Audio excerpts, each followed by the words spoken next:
एक तरफ किसानों को सही रेट नहीं मिलता जी, और दूसरी तरफ किसानों की जमीन ली जा रही आस्ते आस्ते आस्ते उनसे छीनी जा रही है। जी, छीनी जा रही है। देश का विकास तो इससे हम लोगों को कोई रुकावट नहीं है कि विकास न हो। आप जमीन ले लीजिए, हम लोग नहीं आंदोलन करेंगे, लेकिन उचित मुआवजा तो दीजिए। मार्केट रेट देते हैं, हम लोग तैयार हैं। बाजार रेट तो हमारे बगल में जो जमीन जिस रेट नहीं, देखिए, जब आपने बोला जी कि हमें देश के विकास का कोई इतराज नहीं है, जी नहीं, सवाल यह है कि विकास किसके लिए हो रहा है। ये कहना कि हमें देश के विकास के हम खिलाफ नहीं है, ये इनकम्प्लीट बात है।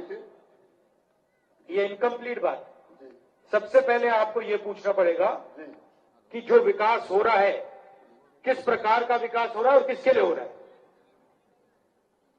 तो यहां तो आप सीधा मुझे बता रहे हो कि जिस चीज को यहां विकास कहा जा रहा है जी, वो किसान विरोधी है, किसान विरोधी है सब, बिल्कुल। वो मजदूर विरोधी है, वो छोटे व्यापारियों के विरोधी है। तो फिर ये कैसा विकास हुआ? सर, विकास के नाम पर ही न काम किया जा रहा है। चाहे एक्सप्रेसवे बनाए जा रहे हैं, हाईवे बनाए जा रहे हैं, तो उसको विकास ही न कहा जा रहा है। विकास के नाम पर पूरे देश को अदानी जी को दिया जा रहा है। जी, हम लोग इस बात को भलीभांति तो मतलब वो एयरपोर्ट दे रहे हैं, पोर्ट दे रहे हैं, सारा का सारा उसको दे रहे हैं। तो सबसे पहले ये समझना है कि जब हम विकास शब्द का प्रयोग करते हैं तो हम किसकी बात कर रहे हैं? हम किसान की बात कर रहे हैं, मजदूर की बात कर रहे हैं, बेरोजगार युवाओं की बात कर रहे हैं, या फिर हम अदानी की बात कर रहे हैं, अंबानी की बात कर रहे हैं, 2-3% लोगों की बात कर रहे हैं? तो ये तो सबसे पहला सवाल है। मुझे लगता है आज जिस चीज को सरकार विकास कहती है वो विकास नहीं है, वो चोरी है। इनके गीदड़ भक्ति से लालू जी और लालू जी का बेटा घबराने वाला है। मुद्दे की बात नहीं होती है, मोदी जी की बात होती है। प्रधानमंत्री जी के पास समय नहीं है। वो प्रियंका चोपड़ा से जरूर मिलेंगे। हमारे मुख्यमंत्री जी कैसे, वो किसी का सुनना नहीं चाहते। नीतीश जी ने तो माफी मांगा ही था कि अब दोबारा गलती नहीं करेंगे, मिट्टी में मिल जाएंगे, मर जाएंगे, लेकिन भाजपा में नहीं जाएंगे। तो हम लोग तो भोले भाले लोग हैं। 2024 में बीजेपी को, मोदी जी को सत्ता से बेदखल करने का काम करेंगे। एक थके हुए मुख्यमंत्री को, थके ही हुए हैं ना। चुनाव में क्या कहते थे कि नौकरी अपने बाप के पास से लाएगा पैसा देने के लिए। मोदी जी जो है वो झूठ बोलने के होलसेलर है। मोदी जी जो है झूठ बोलने के मैन्युफैक्चरर है। मोदी जी जो है झूठ बोलने के डिस्ट्रीब्यूटर हैं। आप सब लोगों से हम कहना चाहते हैं कि मेरा मानना है कि जो अन्नदाता है, गर्मी में, सर्दी में, बारिश में, दिन भर खेत में लग करके मेहनत करके खून पसीने से हम सबों के थाली में 3-4 वक्त का अगर आता है तो वो अन्नदाता की वजह से आता है। तो अगर देश में किसी का भी सबसे ज्यादा औहदा अगर होना चाहिए तो वो किसान भाइयों का औहदा होना चाहिए, हमारे अन्नदाताओं का होना चाहिए, जो हमारा पेट भरने का काम करता है। लेकिन आजकल जो जमाना है, जो आप लोगों को बतलाया जाता है, जो राहुल गांधी जी ने सच आप लोगों के समक्ष रखा कि मुद्दे की बात नहीं होती है, मोदी जी की बात होती है। मुद्दे की बात होनी चाहिए, किसानों की बात होनी चाहिए। और यही बात अगर हम लोग पूछे, भाई मोदी जी तो कहते थे कि 2022 में आए तो दुगना कर देंगे किसानों का, हुआ कि नहीं हुआ? ये तो बात सामने आ ही गई है कि आय दुगुना तो छोड़िए, गरीब गरीब होता चला गया, अमीर अमीर होता चला गया। ये सच्चाई है, ये बिहार की तो सच्चाई है ही, लेकिन देश की भी सच्चाई। आज पूरे देश के किसान आंदोलन कर रहे हैं, प्रधानमंत्री जी से 2 मिनट वक्त चाहते हैं कि अपना दुखड़ा जो है वो अपने देश के प्रधानमंत्री के सामने रखें, लेकिन प्रधानमंत्री जी के पास समय नहीं है। वो प्रियंका चोपड़ा से जरूर मिलेंगे, लेकिन हमारे किसान भाइयों से नहीं मिलेंगे। देखिए, कई तरह की बातें वो करते रहते हैं, हमको उस पर जाना नहीं है। मेरा स्पष्ट रूप से मानना है और मेरा समर्थन है, और इस आंदोलन में हम आपके भागीदार हैं कि एमएसपी जो है आप लोगों को मिलना चाहिए, उससे कम कुछ नहीं होना चाहिए। और आप सब लोगों को कहना चाहते हैं कि हम लोगों की कोशिश लालू जी के समय में, राबड़ी जी के समय में बाजार समिति था, मंडी था, वो नीतीश कुमार जी के आने के बाद उन्होंने खत्म कर दिया। और हम लोगों ने कृषि मंत्री भी सुधाकर सिंह जी को बनाने का काम किया था, और लगातार यही बात थी कि भाई कम से कम बाजार समिति मार्केट जो है वो बन जाए। लेकिन आप लोग तो सब लोग अच्छे से जानते हैं हमारे मुख्यमंत्री जी कैसे हैं। वो किसी का सुनना नहीं चाहते, लेकिन फिर भी हमारा महागठबंधन का सरकार था, खुद का नहीं था। और एक हम लोग चाहते थे बड़े लक्ष्य को लेकर के।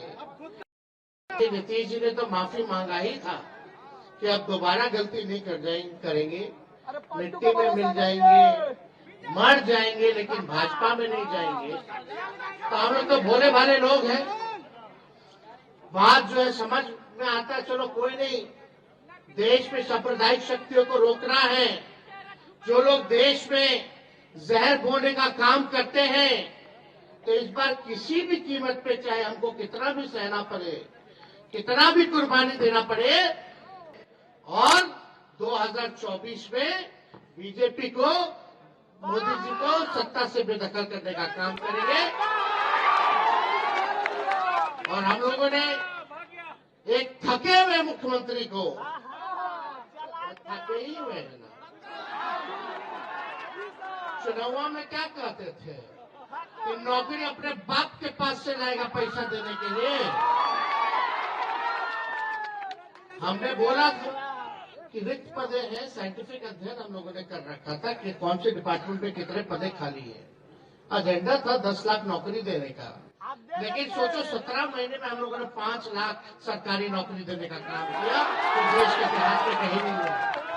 एक विभाग ने तो 2 लाख से भी ज्यादा सरकारी नौकरी जो है दिया। अब तो तीसरा फेज भी आ गया। और यही नहीं, मुख्यमंत्री जी तो वही स्वास्थ्य विभाग का मेरा फाइल दबा के रखे जाए, 1,30,000 लोगों को बहाली जो है निकालना था, लेकिन कई कैबिनेट मीटिंग में नहीं आए, बोले आप कर देंगे, आप कर देंगे, आप कर देंगे। तो चलो, ज्यादा किसी का बुराई नहीं करना है, बुराई करने से कोई फायदा नहीं है। मेहनत करेंगे, लड़ाई लड़ेंगे।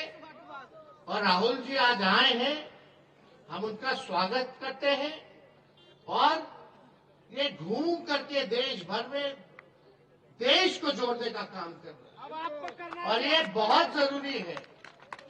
ये नफरत की राजनीति जो लोग करते हैं, जो झूठ का प्रचार करते हैं, हमने पहले भी कहा था कि मोदी जी जो है वो झूठ बोलने के फैक्ट्री हैं। मोदी जी जो है वो झूठ बोलने के होलसेलर हैं। मोदी जी जो है झूठ बोलने के मैन्युफैक्चरर हैं। मोदी जी जो है झूठ बोलने के डिस्ट्रीब्यूटर हैं। तो इसलिए आप सब लोग जागरूक समाज हैं।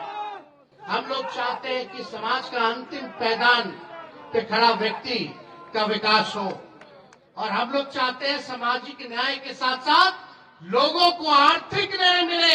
इसकी लड़ाई हम लोगों को आगे लड़ने का काम करना है, गरीबी मिटाने का काम करना है। जाति आधारित गणना हम लोगों ने कराया, लेकिन मोदी जी ने तो मना कर दिया था। हम लोग खुद गए थे, मिले थे, बात को रखा था, लेकिन अभी हम लोगों का यही योजना था कि जाति आधारित गणना तो हो गया, कौन समाज का कितना लोग है, लेकिन उसमें ये भी हम लोगों ने निकलवाया कि कौन कितना गरीब है, कौन परिवार जो है भूमिहीन है, कौन परिवार भीख मांग करके गुजारा करता है, किसके पास घर नहीं है, किसके पास रोजगार नहीं है, उनके लिए भी हम लोग आर्थिक मदद का योजना बना रहे थे। जो बेरोजगार होंगे उनको 2 लाख का सहायता हम लोग करने जा रहे थे। जो भूमिहीन थे उनको 1 लाख का मदद कर रहे थे ताकि वो जमीन ले ले, और जिसको घर बनाने का पैसा नहीं उसको 1,20,000 का मदद हम लोग करने जा रहे थे। ये योजना हम लोगों ने बनाया था ताकि किसी भी प्रकार से गरीबी जो है वो कम हो। और इसका कुल जो बजट था लगभग 2.5 लाख करोड़ का जो बजट था।